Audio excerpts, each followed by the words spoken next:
Been a while since I made a video, but I've been inspired by a comment that was left some time ago on a video short that I made about reading patterns instead of individual notes, and thank you to the commenter. It's a really common observation, but it can be a little bit disempowering, so I wanted to address it. So the comment says, yes, but what about my friend sight reading complex pieces that aren't as systematic but still doing pretty well at it? I'm convinced that some people genuinely just have a gift. So it put me in mind of a story I came across once about the great escapologist Harry Houdini, who in his day was also known as an incredible sleight of hand magician.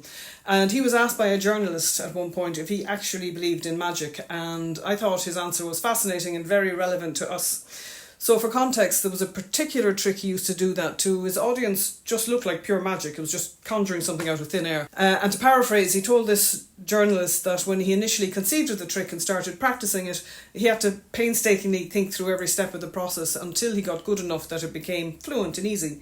But then over time, he performed the trick so often and it became so automatic that he no longer even had to think about how to do it. He would just have the intention and it would happen. To the point where he was no longer sure how he was doing it, and he said at that point it actually felt like magic to him. So let's go back to the comment. So the person who left it wanted to convey their thought to me, so they wrote the words that would communicate their idea, and I'm pretty sure they didn't need to get help to spell the words or use correct grammar. I doubt they even gave that aspect of it a single thought. And then when I saw the comment, I didn't need to sound out the letters or try to figure out what the words meant when they occurred in that particular order.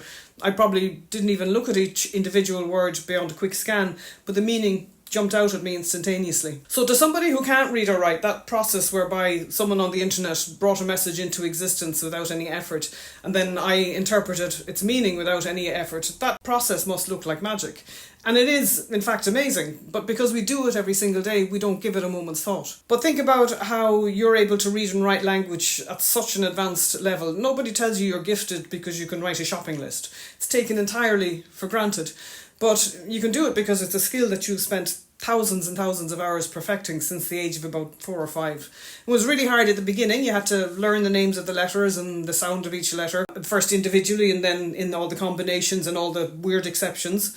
But over time and with many, many repetitions, it became automatic so that you can now simply scan a sentence without focusing on individual words and its meaning jumps out at you. So reading music is actually no different. It's just that we tend to get stuck at the sounding out stage, naming each note, partly because most of us don't spend thousands of hours at it, and also because nobody tells us that there's any other way to do it, and we don't learn necessarily to read patterns and shapes. And if that's you, I want you to go and watch my most popular video, which will introduce you to the idea of interval reading and a few other little reading tricks too. But also I want you to stop avoiding note reading. And I know that you avoid note reading because you're human and our brains are wired to try and avoid mental effort as much as possible. So we do everything we can to bypass the process of identifying notes and intervals in our music. So we write in the note names, for example, or we put in every single finger number so that we're not actually looking at the notes at all.